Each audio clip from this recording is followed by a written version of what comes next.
Bonjour à tous, j'espère que vous allez bien. Donc on se retrouve aujourd'hui comme promis pour la suite du tutoriel. Donc aujourd'hui je vais vous faire le nœud. Donc ce dessin, pour rappel, il vous est offert sur la page de Clara Markova.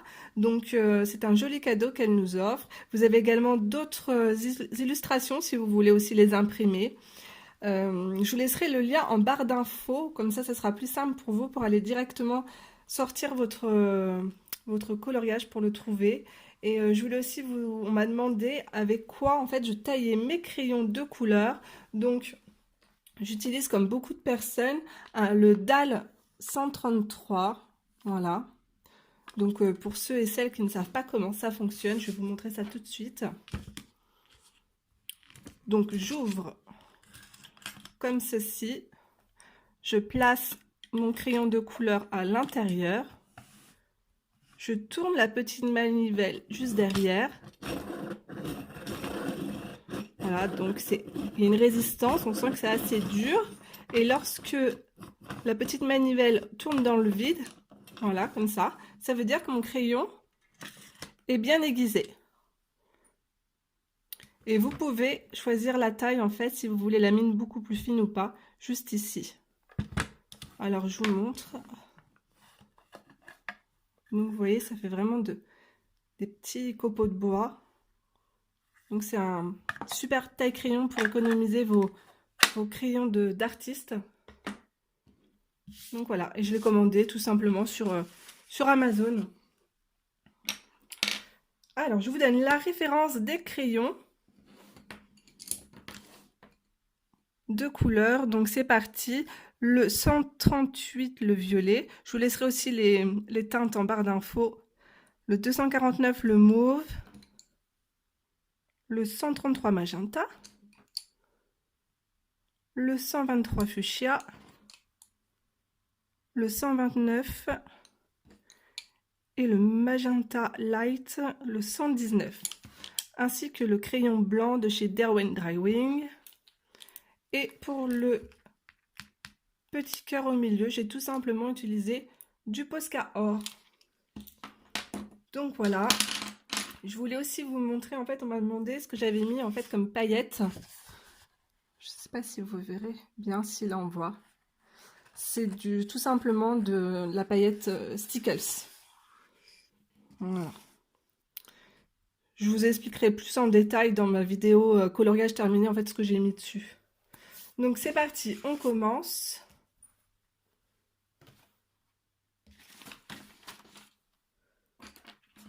Donc là, je vais commencer avec la teinte la plus foncée, la 249, donc la mauve. Je vais essayer de zoomer un petit peu.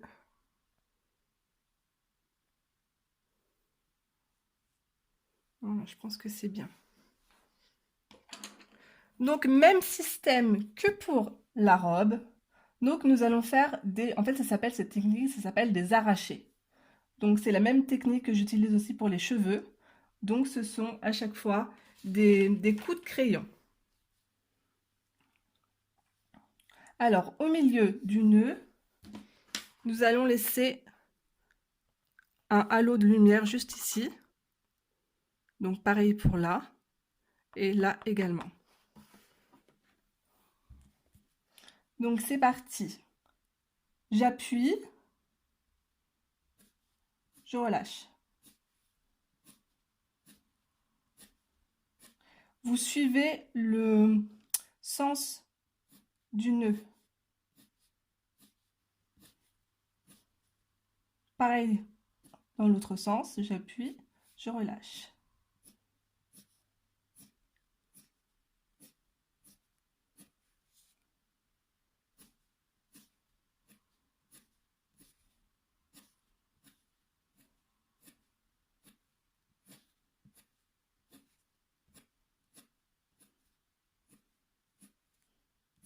Voilà. Ensuite, nous allons passer avec la teinte 133. Donc, le magenta. Donc, toujours pareil. J'appuie, je relâche.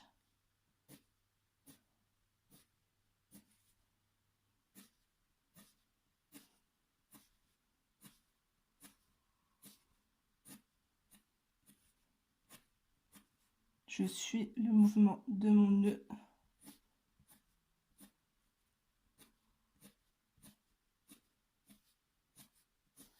Et en fait, les couleurs, elles vont se mélanger les unes aux autres.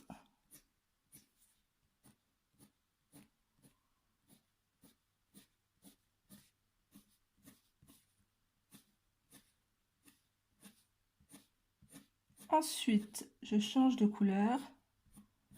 Je vais prendre la teinte 129.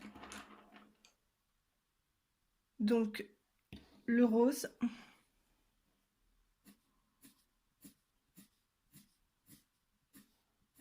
Donc, toujours pareil.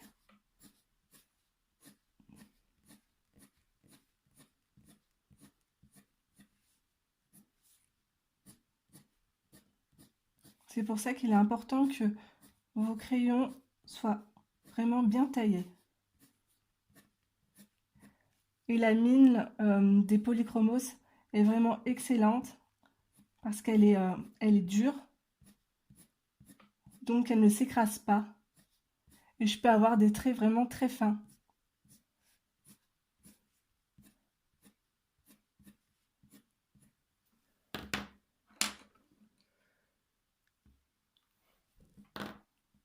Alors, je viens dessiner le contour de mon nœud papillon avec la teinte 249. Donc, tout doucement.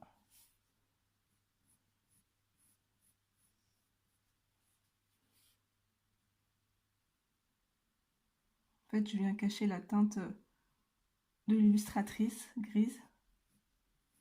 Je la camoufle.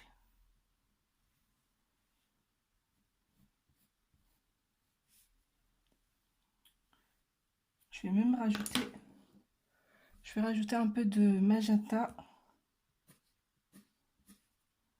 Donc là, j'appuie un peu plus.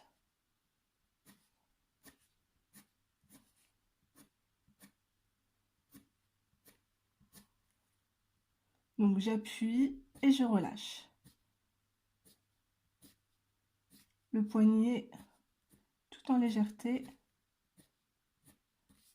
Si vous avez peur, entraînez-vous sur une feuille.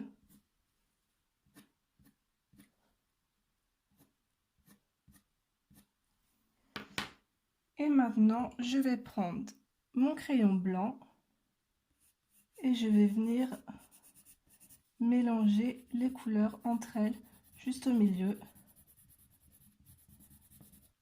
Même procédé que pour la robe.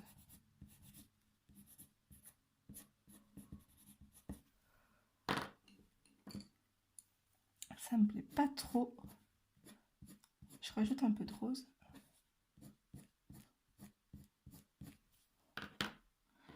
Ok, alors ici, on va passer donc la partie en dessous du nœud. Donc j'avais utilisé la teinte Light Magenta, la 119. Donc là, je fais un aplat de couleurs, mais très léger.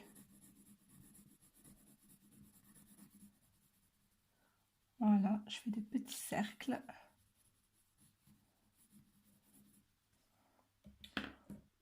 Ensuite, nous allons utiliser donc la teinte 133 pour ombrer.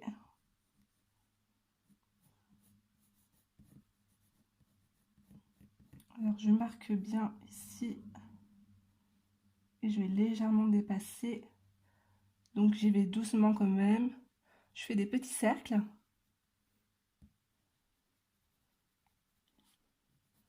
Donc là, on va venir ombrer le dessous du nœud.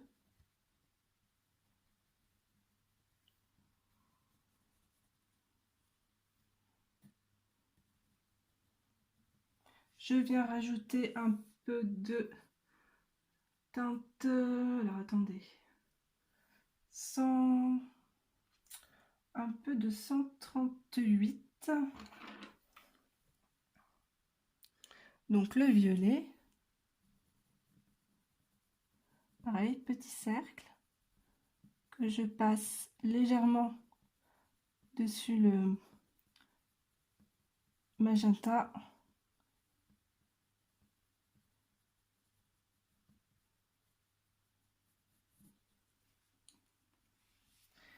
Et maintenant, je vais prendre la teinte 123.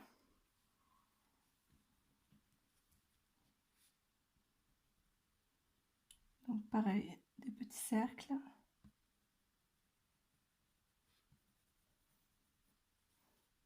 Et là, je viens faire quelques arrachés. Je reprends la teinte 133 magenta.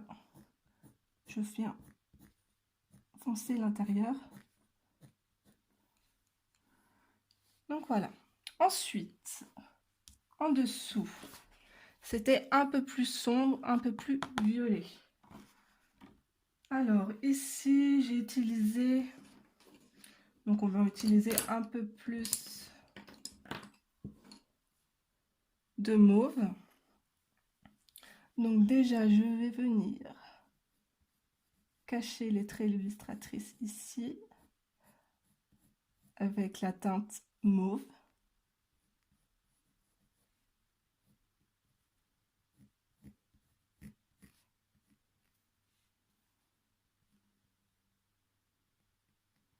Voilà. Donc c'est parti. Pareil, ici, on laisse un halo lumineux juste là. Donc je ne recouvre pas tout. Je suis le sens du tissu.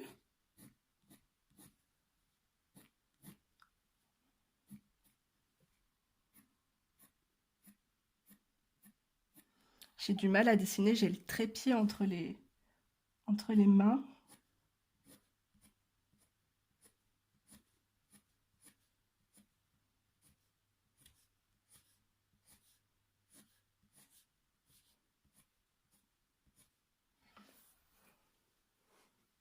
Alors ce que je vais faire, c'est que je vais légèrement tourner la feuille parce qu'en fait, j'arrive pas du tout sinon à dessiner.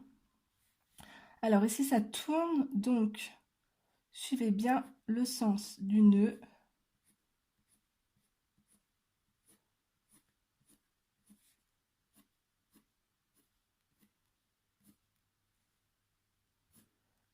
Donc à chaque fois aussi ce que je fais, c'est que je tourne la mine de je tourne mon crayon pour en fait que la mine ne s'aplatisse pas que d'un côté en fait.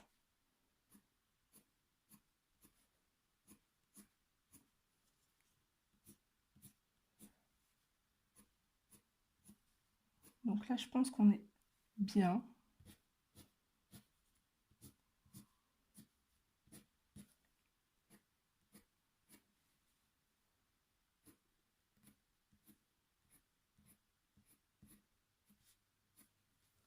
Ok, ensuite,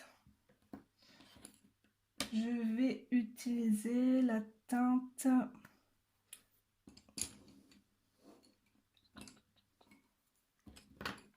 On va reprendre un peu de magenta 133.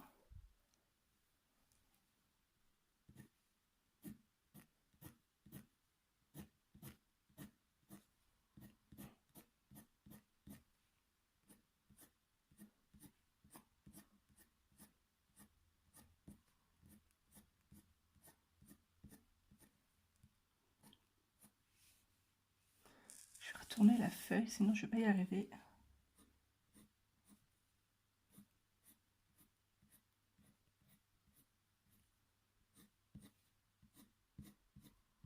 Donc je trouve que cette technique, ça change.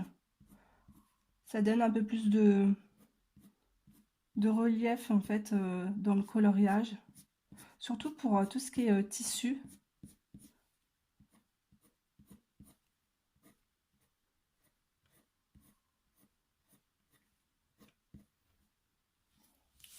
Donc maintenant, nous allons utiliser le fuchsia, le 123.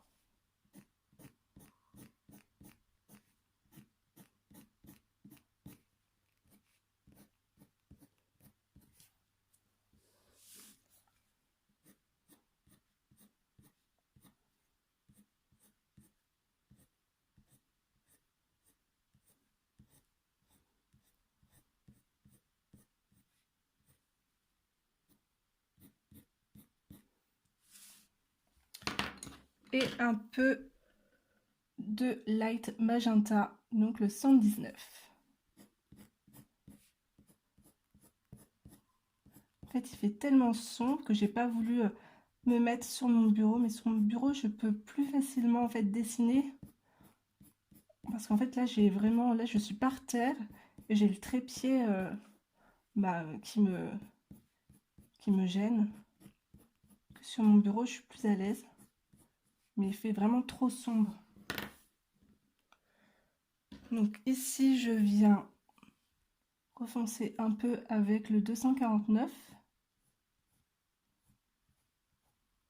toujours en suivant le sens du tissu.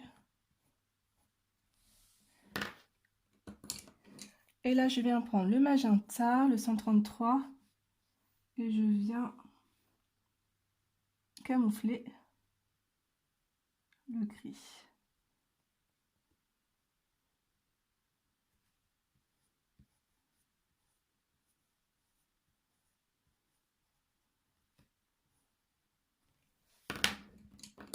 Pareil, maintenant on prend le crayon blanc que je passe juste là au milieu.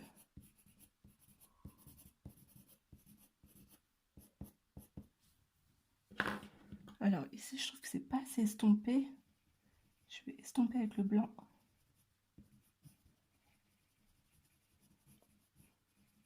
Voilà.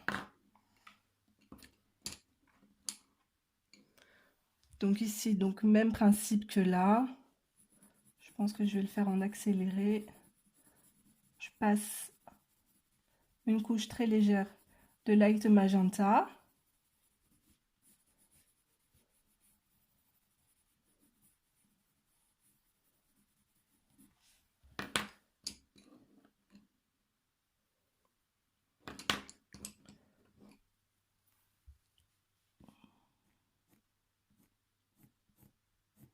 Je recouvre avec la teinte 133.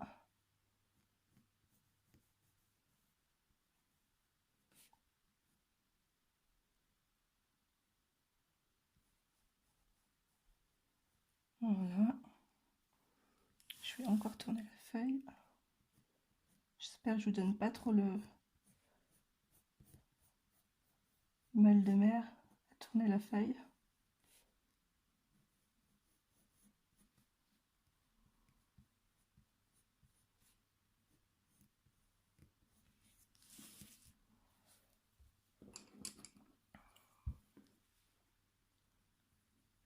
Donc hop, petit cercle.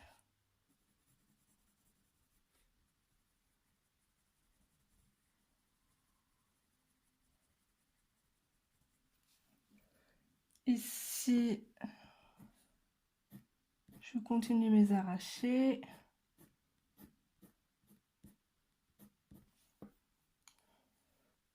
Je vais prendre un peu de rose.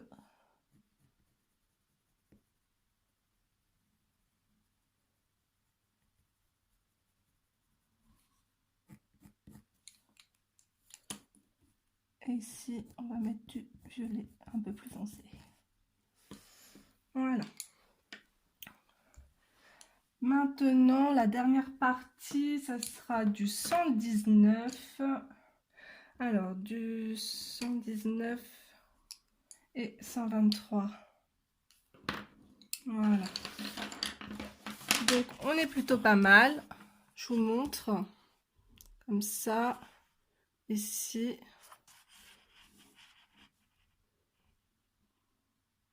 Voilà. Donc, maintenant, nous allons faire cette partie. Donc, je pense que vous avez compris la technique, hein. Alors, ici, je vais d'abord utiliser la teinte fuchsia 123.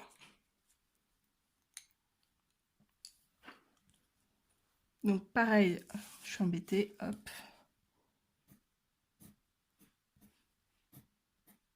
Je suis le sens du nœud. Je laisse un halo au milieu lumineux.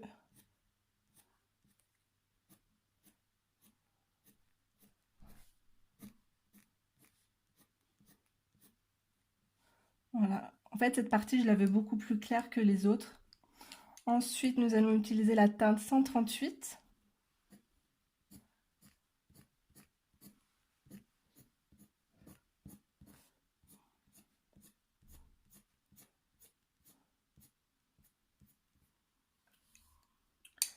Et ensuite, la teinte Magenta Light.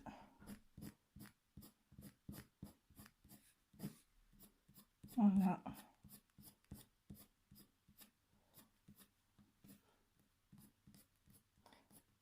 Essayez d'aller jusqu'au bout, en fait. Faut pas avoir là, justement, comme moi, un espace blanc, parce que c'est pas joli.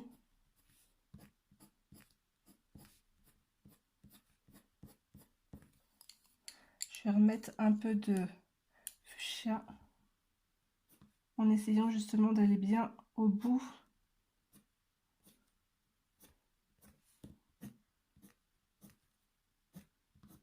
Voilà.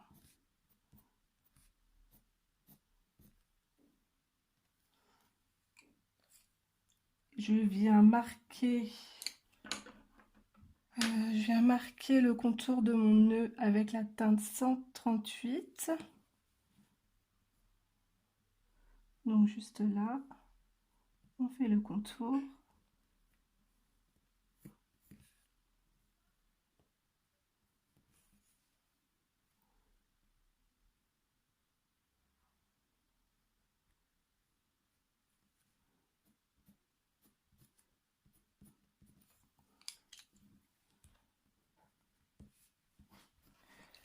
Je viens blender au milieu avec mon crayon blanc.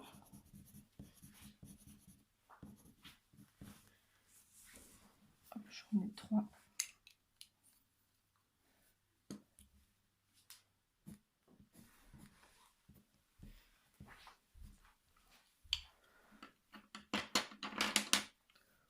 Donc c'est plutôt pas mal.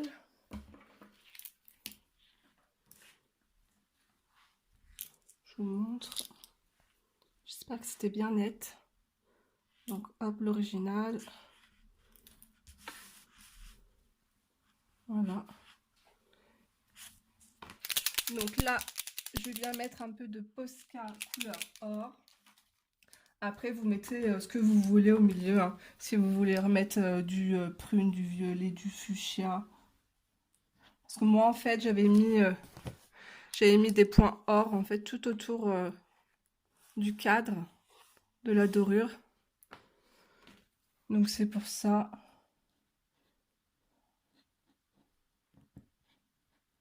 Sinon, j'ai aussi ma poudre or. Mais je vous avoue que là, c'était vraiment la facilité. Hein. Et j'ai tendance à oublier le Posca or. Je trouve que le rendu il est assez joli. Et en plus, ça ne traverse pas dans les livres de coloriage. Donc, c'est assez cool. Donc, voilà pour ce tutoriel. Hop. Donc, j'espère qu'il vous aura plu. Donc, n'hésitez pas à liker la vidéo. Je vous fais de gros bisous et on se retrouve très vite pour une prochaine vidéo. Bye bye!